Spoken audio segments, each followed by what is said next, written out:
Hi, it's Julie with the Byron Public Library. Welcome to Library Madness, and I'm going to go over how to create your pinwheel today. So the first step is that you'll need to gather some sharpies or markers or crayons or colored pencils, anything to color with. I have some sharpies here that I'm going to use, and you need to get some scissors. You also need to get a hot glue gun. If you requested that at registration, it is in your kit. So step one is to take out your template. It's made out of cardstock, and you can see that there is sort of some solid black lines on there, and be sure to note that they stop before they get to the middle. Your first step is to cut along that line, right on the line, but you need to stop when the line stops because we don't want to cut this apart. So that's your step one. If you need some help with that, ask an adult to help you. So we're just going to cut along the lines. There's 4 of them. Stopping exactly where the line stops.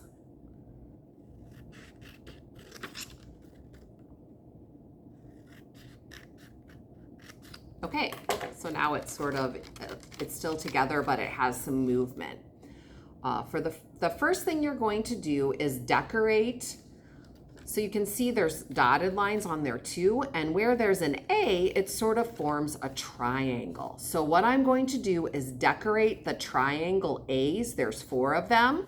So one here, one here, one here, and one there. So from the dotted line to where it's cut, where it says A, you're going to decorate it. It's kind of fun to do a little bit of a pattern. When I started mine, I kind of did I outlined the outside of it. And I did mine, the A's all the same. You wouldn't have to do that. That's just what I did. I'm gonna just do a little bit. I'm not gonna have you watch me color the whole thing, but I do wanna show you something. So I'm kind of outlining my A's right now with the blue Sharpie to make sort of a triangles on it. And then I'm going to use this other color and I'm going to do some zigzags on the inside of where I made those lines. And then I'm going to stop. You don't have to watch me decorate the whole thing, but I wanted to show you that. So it's not finished. I think the more colorful it is, the better. I'll show you the one I finished at the end. I did some dots, some lines. You can do some solid. I colored in I did a triangle and I colored it in.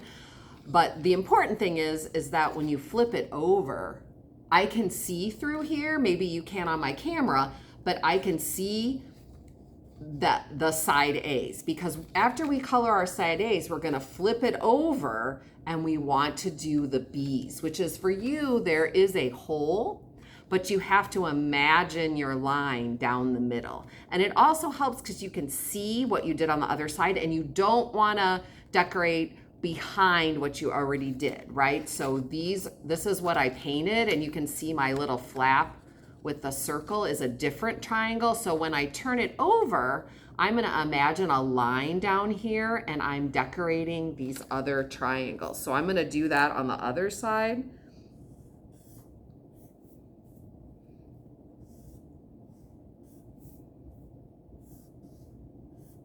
It is much easier when you have it in front of you. You can see exactly where, and I'm just gonna kind of make some fun colors.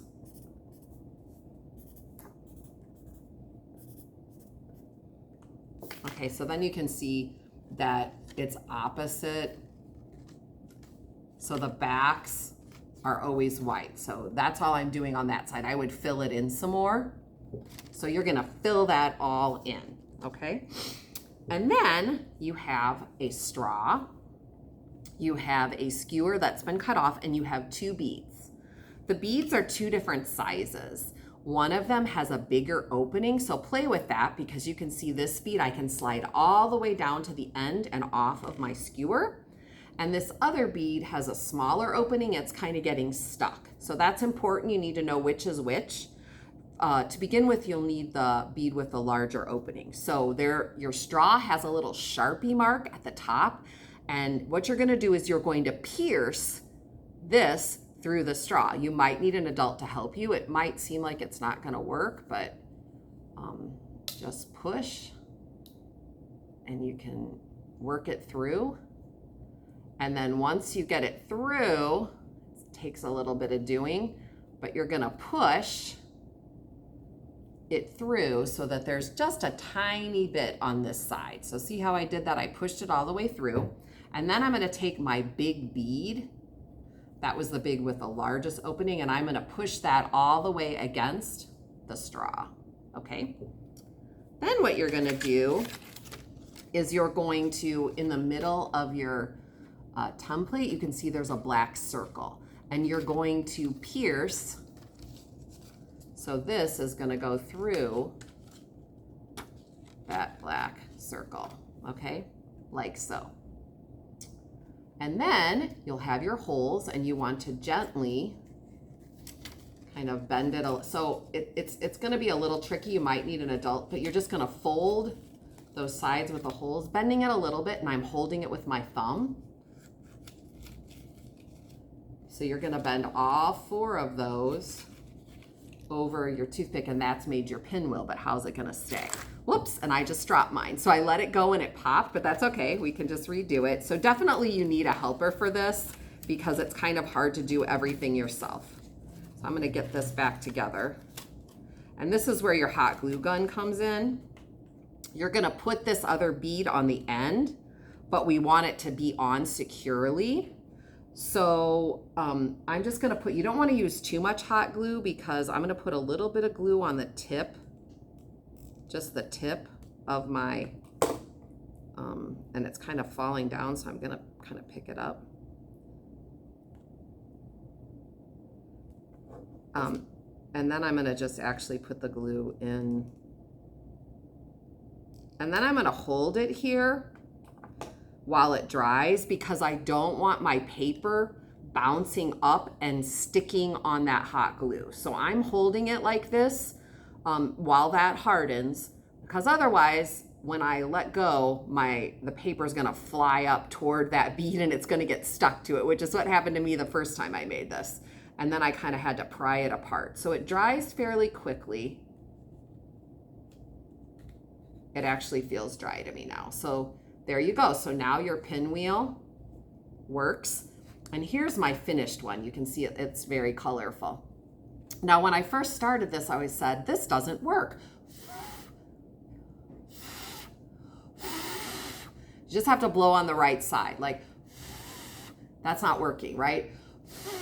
So you want to kind of blow down into one of these, one of the pieces that is curved, and you're going to blow.